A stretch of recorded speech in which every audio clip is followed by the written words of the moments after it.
The next call will be a split call. Jan Logie, 5 minutes. Thank you, Mr Speaker. I rise to take a short call on this, the third reading of social assistance, portability to Cook Islands, Niue and Tokelau.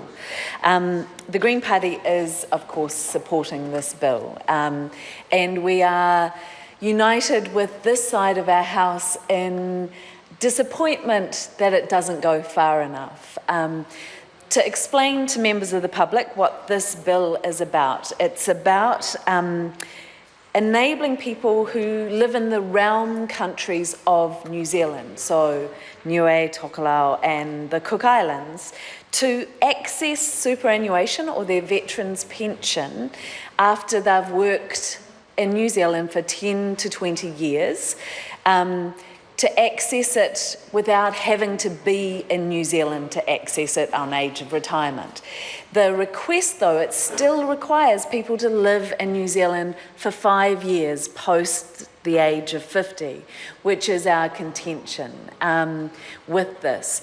And it's because this has been an issue that's been raised with members in this House for decades now.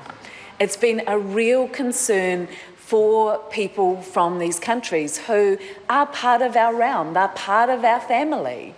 They're not another country per se, they are part of the New Zealand realm. And they have been saying that these rules have been creating an incentive for people to stay in New Zealand when they would have otherwise returned to their countries to be able to engage in meaningful work pre-retirement. And when we look at the example of Niue, for me, which is the most striking, where there are fewer than 1,600 people left on the islands and over 23,000 here in New Zealand, we can see the impact of this kind of regulation on that country, and by virtue of the impact on them, the virtue on our overseas development and aid budget.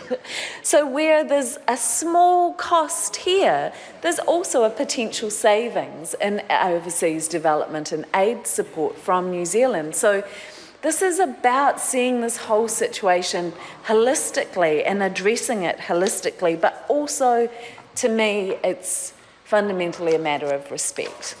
And that before the Select Committee, 2 heads of state presented, which is a very rare occurrence, and where they spoke directly to this House about what a difference it would make to be able to pass this legislation and to remove that 5-year post 50 years of age requirement, that it would absolutely assist their countries in reversing the depopulation and of building their economies and sustaining their communities.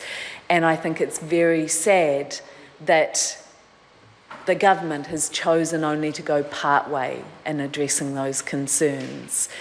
And I think it is short-sighted. I don't think it makes sense in terms of the even medium-term economic interests of this country, let alone those realm countries' interests, for the government to make this decision. I think it is very short-sighted and poor thinking.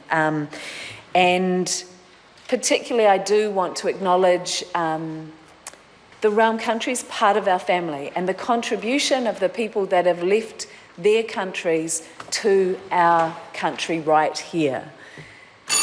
People who have contributed massively to our economy, to our societies, to our academic sphere, to this parliament, for goodness sake.